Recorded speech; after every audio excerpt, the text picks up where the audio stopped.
So you all should see a pan. I know a lot of you have watched this demo on YouTube. And I think the next thing that you guys will be working on, if you haven't already, is calculating mass for some of your prototypes to showcase in studio on Friday. So I think some of you may already know how to do this, but for those of you who this might be new to, I want to show you how to apply a material and then get access to a calculated mass for your cookware pieces. Uh, One suggestion I had last week was to go to the metal shop and try to source some pieces of metal, some offcuts to try to represent a decent weight. Some of you may find that difficult just based on the size of your parts that you're 3D printing. Can anybody confirm that you guys are supposed to have these weighted on Friday? Is that true? I Your believe 3D, only the final 3D model or 3D print is supposed to be weighted. The one this week is not supposed to be weighted. Got it. Okay, perfect. Well, this is in plenty of time for you guys to find out what that weight you're going to be representing is. Thanks, Jaden. So even if you adjust and change your design a bit, you'll still want to use this same technique closer to that final deliverable that is to be weighted. But I wanted to make you aware of this feature in general so that you can have that. So if you have, you can go ahead and follow along. If you have a file open that you can work with, so whatever your current design is, you can follow along. If you want to open those up.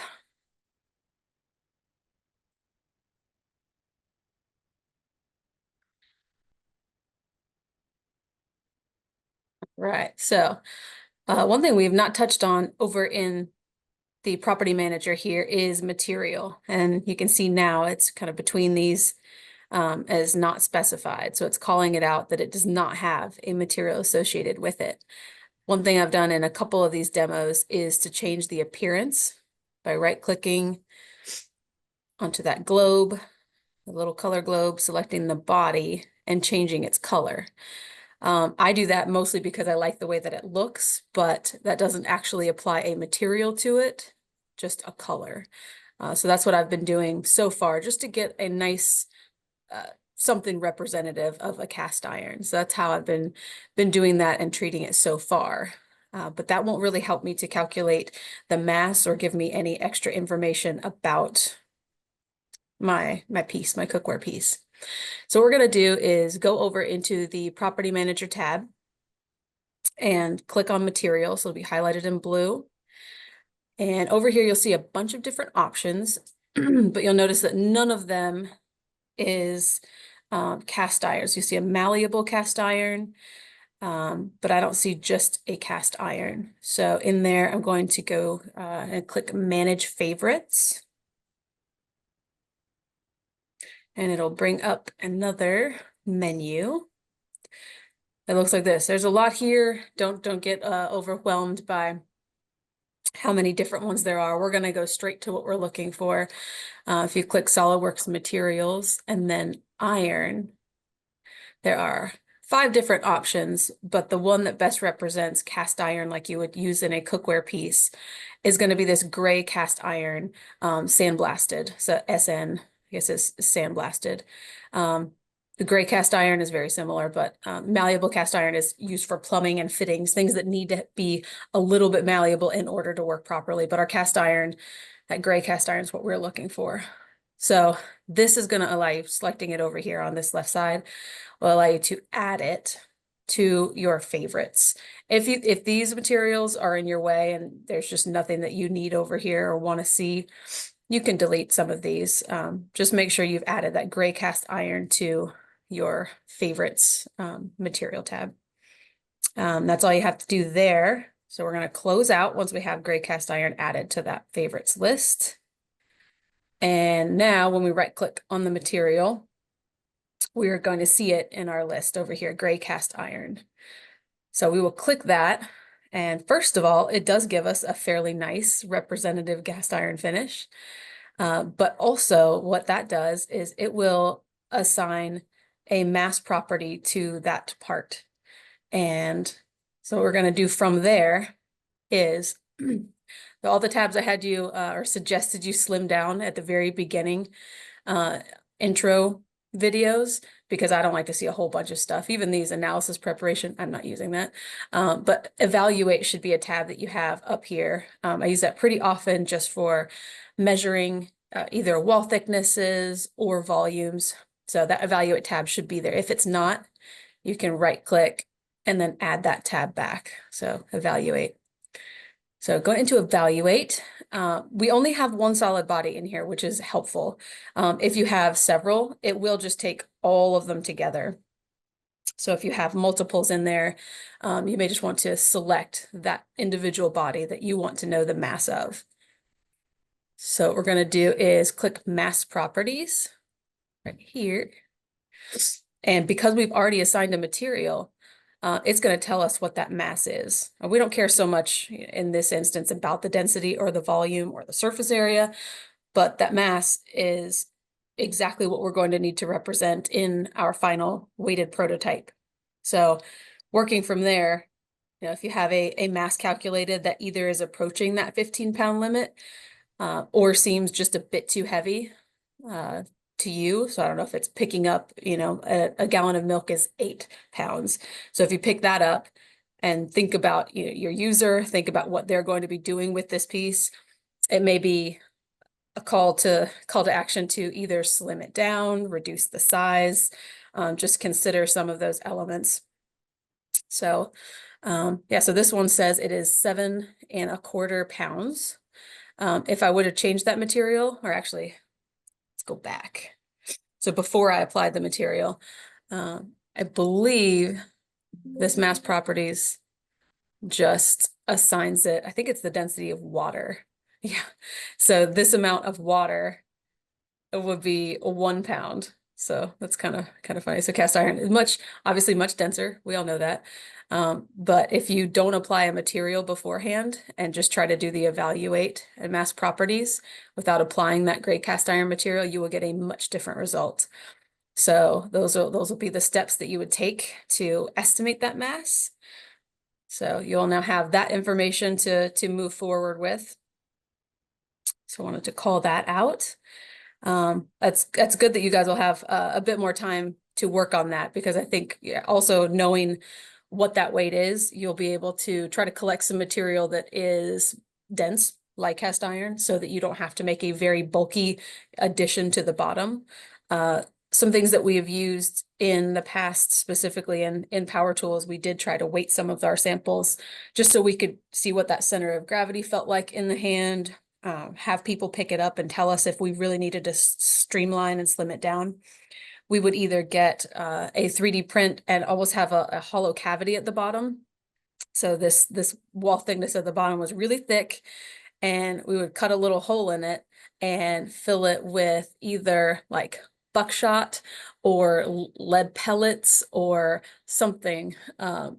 Even I think we tried, plaster or cast concrete just to get some weight down there in something that was pourable, so we could almost pour it into a cavity in a 3D print and have it fill it up to help us weight it.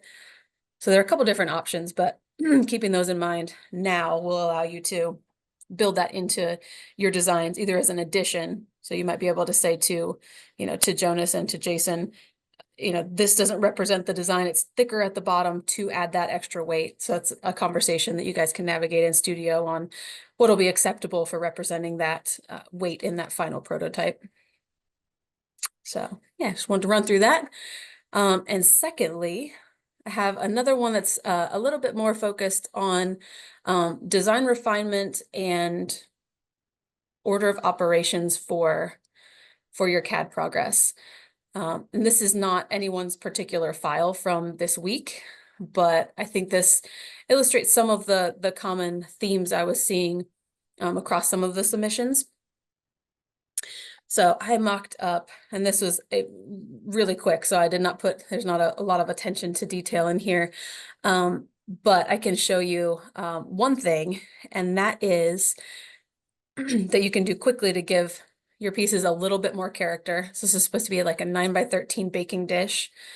Go go up, back up into Loft, and I will upload this to the course file so you guys can have it. It'll look a little different than this when we're done with it right here, but as a starting point, I did a super simple rectangular loft. So first sketch on the top plane, second sketch on a plane that I created that's 2.5 inches, or sorry, 2 inches above the top plane. When I had first done it, I did not use any of these guide sketches, and so it was a little bit boring. So I can delete all those and show you what they look like. Clear. So just thinking about, a cast iron pan. This could work. It certainly could for a casserole dish as a base, base geometry, base architecture. But I was looking for something a little more interesting, and a really great way to do that, especially if you have a straight walled object right now, is to consider adding just a slight amount of curvature. And this won't work for a boss extrude, so it's mostly if you have a loft or a sweep, you could add in some of this secondary geometry to kind of define the shape a bit more. So on the front plane and the right plane, I sketched just a very slight curve. I'll show you what that looks like in sketch form. Not that. Guess I'll go back to where I had it in the loft. Okay. So here, have it here. So just have a 5-degree definition for this little line, and then one arc that's tangent to that to give it a nice shape kind of pulling out. I just copied and pasted, or sorry, mirrored this over the midline here. And this is another reason it's really important to lay your base geometry off of the right and the front planes so that you can really easily mirror everything you've got. I didn't do anything. Sure. See, it was just a lie. One interesting thing that I did with this one, so if you have a sketch already set up, I'm just going to go ahead and delete all this. So I'm still in that sketch. You can actually copy and paste elements from other sketches into your current working sketch. Yeah, copy it. I don't know why it's pulling this little point out here, but I just want these two. We're going to copy. Selecting too many things. Go back in there. Okay, our 2 lines. Copy those. Yes. And then I'm going to paste them. So they're not pasted perfectly in space. They're not defined. But sometimes if I have an arc or a curve that I've sketched in there, one way that you can navigate is to copy and paste just from one sketch to another. Select it. So a couple of different selection tools. You guys might have different standard selections in yours. You might be using the lasso selection. I like the box selection, so I could just drag with my mouse all around the things that I want to select. So that's my preferred selection tool. But you can right click and change that if you prefer the lasso tool, which does this. Either way is totally fine. I just don't like the lasso. I don't know why. So if you select those up here in your sketch toolbar, you can move entities. And you can actually just grab this point and move it to, especially if you wanted to copy it, from, like I have it on this front plane sketch. Now I want to translate it to the right plane sketch. So I just grabbed it all, used that point to drag it over.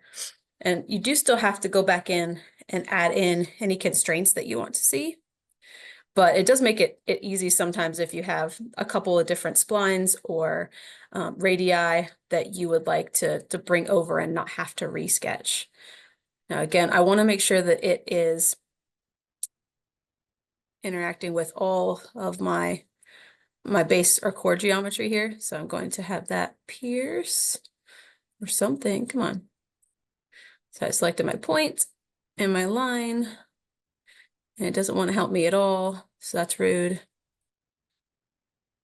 Usually they pop up right here. Okay. If you could just do it, that would be great. A lot of times I'll just have to drag things around until for some reason it decides to snap into place. but I don't know why that's not doing it. Let's try to drag it down. Anybody see something that I'm missing? Feel free to chime in.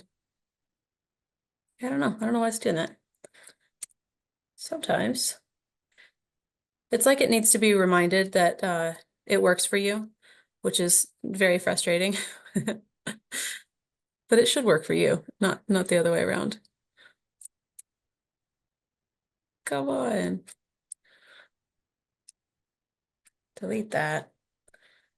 All right. So sometimes if it's just not participating, can make some of these. All right. Well, it worked great when I had done it the first time off camera, of course. So let's just sketch a new one. See if it behaves any better for us. Not really. Not sure why. So ideally, you want to always have, if you have sketches that are contributing to a loft or some other geometry, you want to make sure that that point intersects with the sketches you're using to define that geometry. So in this case, a loft. So you should be able to just right click or click on both the point and the line, left click, and constrain it to either pierce or be coincident. Let's just exit out of that and see what happens when we go back in. Sometimes you have to blow it all apart and go back into your sketch. Try them again. All right, now all the sketches were hidden. Not sure why. Okay. Try again. Maybe he remembers now. Yeah, see, okay. For some reason I had to exit out of that sketch just to make it come back. I don't know why. So here's that mirror feature. I would just sketch another straight line in here to use as my mirror guide. Mirror over this line. Yes. And it still is angry because the original guides that I had for that loft are gone. So I'm just gonna have to go back in and reselect them, but I'll show you how I do that. So it tells you in these little errors down here what it's upset about. That's fine. We'll just delete those and then select this one. These are the different selection methods in here. If you're using a closed loop as a guide curve or an open loop. So this time we're using an open loop. So make sure you have that selected. Open loop, sure. Yes. Okay. So that way we added just a little more character to this baking dish so that it's not super straight walled. And then for the handles, I just did something very simple, just a boss extrude. One thing that I tried to do here, and I know you guys, some of you have done this very successfully, and some of you have struggled a little with it, and it's been frustrating, is getting a defined thickness for some of your parts, like that handle. So actually, I'm gonna just delete all this and show you how I created that. So I just sketched one single line right here that extends into the pan itself. So we're gonna cut that area away later, but right now I wanna make sure that they overlap so there's not a gap in between. And in order to make this a nice thin handle, I'm gonna offset entities. I actually don't want it on the top. I want it on the bottom, I believe. And then the cap ends feature sometimes is not selected at the beginning. So I want to cap the ends with lines. And there we go. So now we have a consistent wall thickness there. So we'll go to extrude that. And there we go. So I'll hide my sketches. And now I'm going to shell the pan out. So shell the pan, and a lot of you already are familiar with a lot of these tools. So this is just going to be a quick walkthrough. I offset the surface on the interior of the pan, then use the surface cut to cut it away. And that looks pretty good. Then I'll add 2 fillets. One I'll add to all the corners of the pan. And then one, it's mad because I re-extruded that boss. Fine, we can fix that. Oh, it repaired it. Okay, well, it actually did work for once. Repair entities sometimes work, sometimes doesn't. Usually I just reselect them all again. So now we're getting to the actual purpose of this video. So after that, I mirrored it because I was happy with that, and then combined it so that I could fill it, this where the handle and the pan come together, and then the top edge of the pan just to knock down that edge, and the bottom of the pan. So I saw this on a few files, and this is super common that, we'll get to someplace in the architecture that we feel comfortable with, and then we just add a small fillet around all of the edges, kind of just to knock down that hard edge. Now, that's a great place to start, but what we want to start doing is thinking, before we add these little fillets, these are sometimes called detail fillets, or I can't remember the other word, but these, obviously you can see they don't offer anything in terms of architectural styling to your cat, architectural styling, or just a big change. So what we want to do first is capture all of the large changes that we want to see. So looking at these edges, even if they do have a small fillet, it's not quite enough to protect surfaces this might come in contact with. Imagine you have a glass cooktop and your oven. If you come down, slightly hard with this really sharp corner, you're probably going to damage a glass cooktop. You might also hurt yourself putting this away, getting it out, dropping it. So we want to just kind of break all of those really hard edges and make sure that we're protecting the piece from extra wear and tear, and protecting things it might come in contact with from those really hard edges. So something you can do is, make sure you're not adding those detail fillets until all of the architecture is really solid and it looks nice, without the fillets. So from that perspective, what I would do is go back to, kind of before the shell happened, and take that opportunity to investigate a couple of different options that really change the form. So one of them could be a fillet. It could be a very large, generous fillet. And if you guys have watched some of those demos, I love the face fillet tool. So I'm going to try a couple different things on these edges and see how they turn out. So this face fillet is the third in the fillet type option, and you select faces that are nearly perpendicular to each other that you want to apply that fillet to. And I'm going to bump it up quite a bit. So maybe even 3/4 of an inch, just to see how that goes. So that's looking better. One thing you can do, especially if you are here, because this is a symmetric piece, we kind of talked about this before.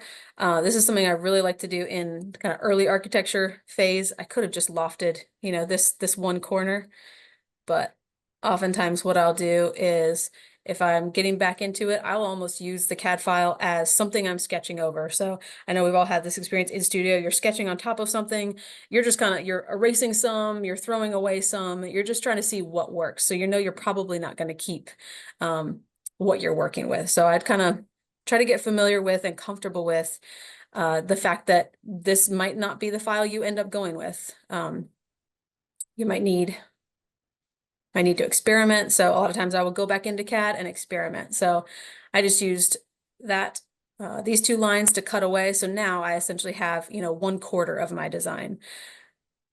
So what I can do with that is really quickly then mock up one edit, and you can use either of the plane or just a face if you know that face is on the right plane, or, half of your design. You can mirror that over. We're going to merge the solids. I guess we can go ahead and, I don't want to do anything to that handle yet, actually. So I'll go back up into that cutaway feature and tell it not to cut my little boss extrude handle. Just don't need to quite yet. So we've got this pan body mirrored, and then we'll do it one more time, just so I don't have to apply that fillet so many times, just to see what it's going to look like. And I'm going to merge those solids. All right, and then I am going to just keep the shell. So I use this history toolbar rollback as a really fast way to visualize just about anything. So you can see this has already a lot more character and looks a lot more thoughtful as a design One more thing we could do is take care of this bottom edge. So we talked about this bottom edge as you bring it down on a glass cooktop or, in contact with anything, that could be a problem.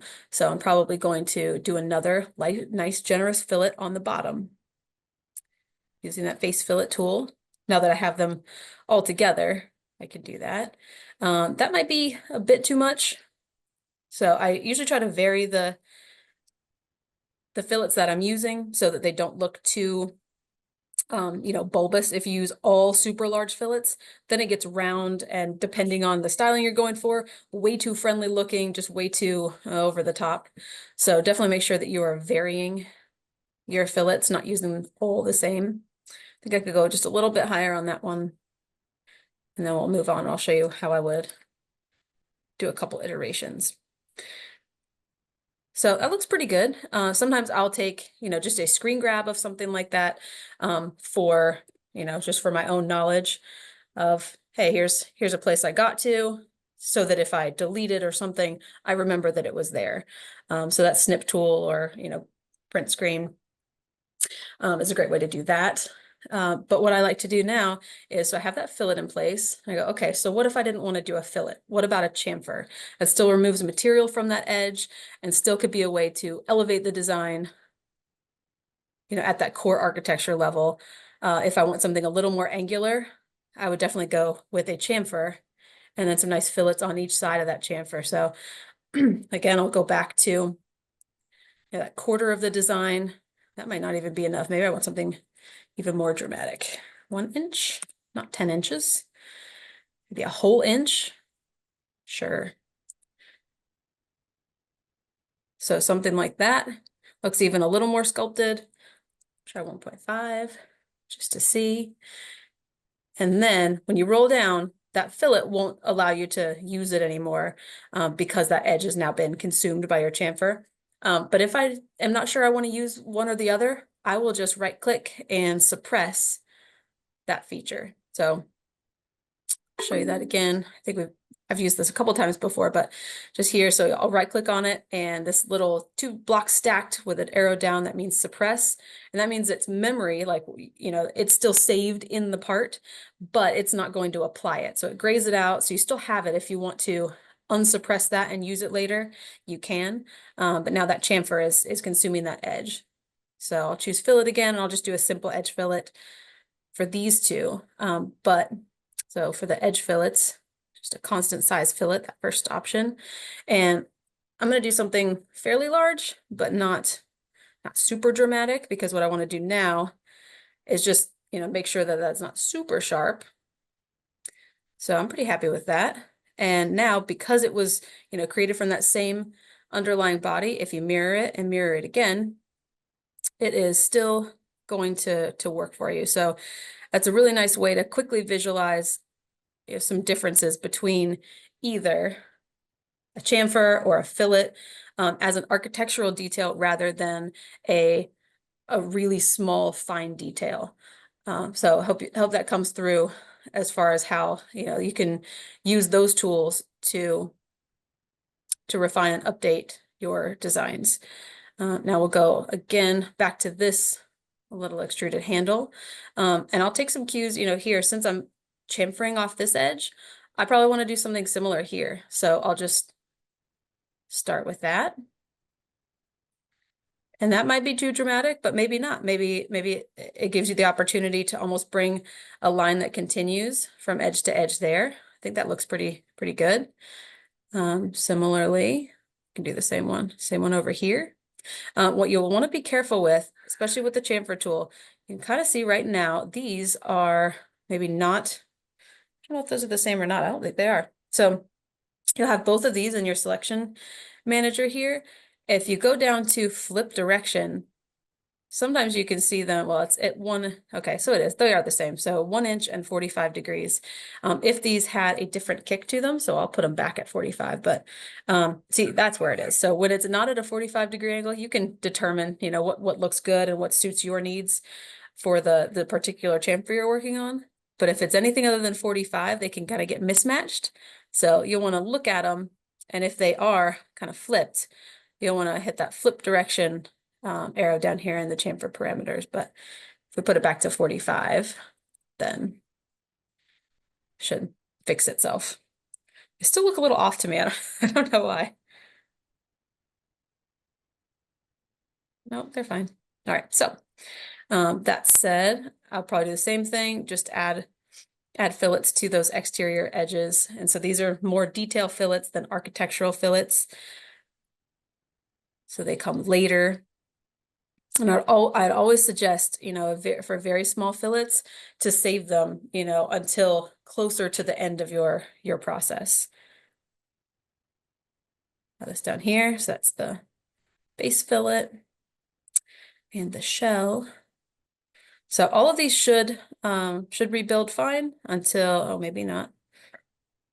I made a liar out of me. Oh, because it doesn't know what this one's name is, perhaps. Okay, so we'll get that out of there. Should still be cutting it correctly. There's no body of the surface. You're just making that up.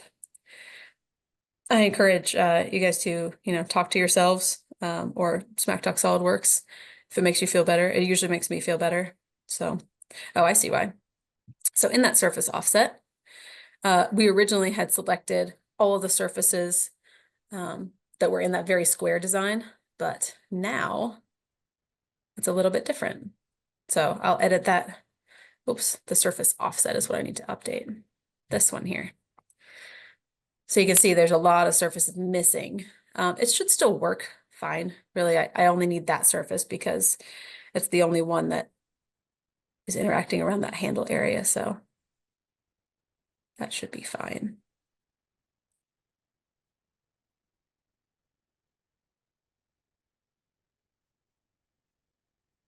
That's not true. Yeah, sometimes SolidWorks is just a liar. And so you have to just redo it for some reason. I don't need that face. I think it's upset because the face has multiple, or that feature has multiple different surface bodies in it that weren't connected. So that's why it was mad. But it wasn't my fault. And these fillets that we had applied before are not there anymore. So you can just hide things. So we'll get our main body back and then see where we're going. And I have made the mistake of I have not saved any of this. So I would recommend you all use Control S to save as often as you think about it, especially when that document or the save reminder comes up. I know I saw a couple of files that just blew up and were not able to be saved in our in-class workday on Monday. So don't let it happen to you. So Control S is the save shortcut. So again, we'll just, after we've combined that, you want to save any very, very, like the very light edge fillets until after you've combined your parts near the end of the process. So save all those tiny little fillets until the very end when you're happy with how the architecture is looking. That's something that I would suggest you do, is just wait until the very end. And I'm not terribly concerned about these red X's. So usually I'll just go in and update them. So sometimes right-clicking on this and repair all missing references can work, but sometimes it just doesn't know what edge you're talking about. So if you can give it a helping hand and just re-click that top edge that you wanted to knock down the hard edge from. Oops, and you can see right here, it's a little bit upset. Oh, so we already took care of the bottom edge, so I'll delete that one. Sure. But right here, you can see it's not sure about how to translate or move along that corner.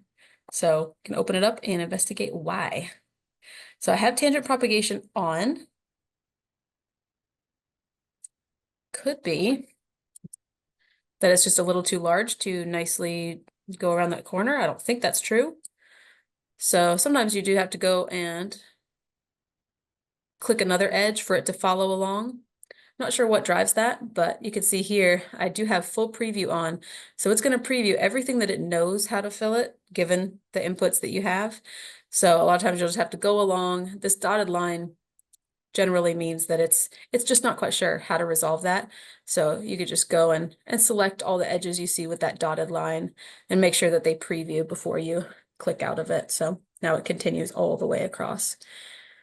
So let's see. Yep, I think we're just about at time, but hopefully this gave you a couple of ideas for how to apply fillets and chamfers earlier in the process rather than as a last final detail, to drive some of that architecture in a way that maybe doesn't require as much input, from the loft or suite perspective. So you can get a lot of different architecture variations and try them out: large fillets, chamfers, and then smaller fillets to give you some surface definition and detail that should help kind of elevate and make your design exactly the way you want it to be. So I guess we're just about at time. If anybody has any questions, I'm happy to stay on and answer any questions or let you guys go free.